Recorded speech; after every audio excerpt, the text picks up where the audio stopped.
I was fortunate enough to find this group. How do women find their tribe then if they don't have access to such great resources? What would you suggest that people do? Nowadays, the internet, even providing this chat that you can reach out and be connected through internet. But I think pregnancy, birth, and life soon after, it's so physiological that you really need to smell other people's armpits a bit. And you've certainly smelled mine. So yes. Oh, I love it. But anyway, so I think that's a good way to start if you're by yourself. But I think it's also important to realize that you don't need to be part of a tribe forever. Like there are certain periods in life that it's really worthwhile joining in, even if you don't totally agree with a setup or something. You just need to be with people. Of course, ideally, you'd have someone there at home. And I know there are lots of countries where they have this kind of bosom buddies and who you can invite and voluntary systems. We don't really, we are a bit peripheric in this country that we are not really used to creating this tribe as much, but that also is changing, and I think some of these things like Milky Morning is starting to sort of get women to start their own groups.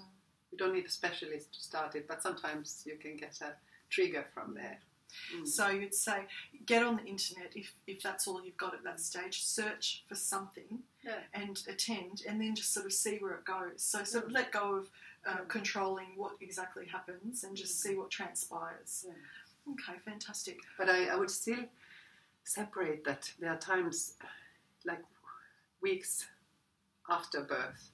I think it's very important that you would stay at home, and it would be very important that you would get support at home. Come to you. So that you first become the queen mother there before you start trekking out. So would you say to even plan before you give birth about what sort of things you want to do with breastfeeding or service or support?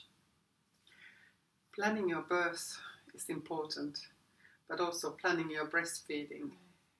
Actually, they're more or less the same thing, and that's why I would like women to start that journey as early as possible.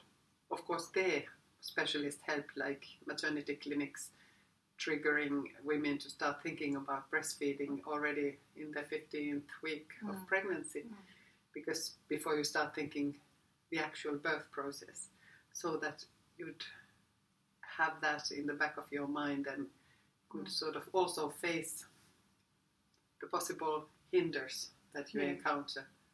But still, I think the core question is that how to keep oxytocin flowing. That's a core thing in birth, and that's a core thing linked with breastfeeding. And it means that when you're tired or when you don't feel like you're bountiful and bountiful, so whom can you get, or what can you do in order to get yourself flowing, and that kind of things you can plan. Now you can get a doulas for your birth, but I think there's a wave of postnatal doulas starting to appear as well, and rightly so, but so that you could have somebody by your side to assist you with small things that get you to the next stage. I think it would be very important already during pregnancy to start make very good friends with their breast. Talk to them like you talk to flowers, and sort of appreciate their beauty and the job they are doing now, but also later. And that way sort of have a kickstart once the baby is here and starting to crawl towards your nipples.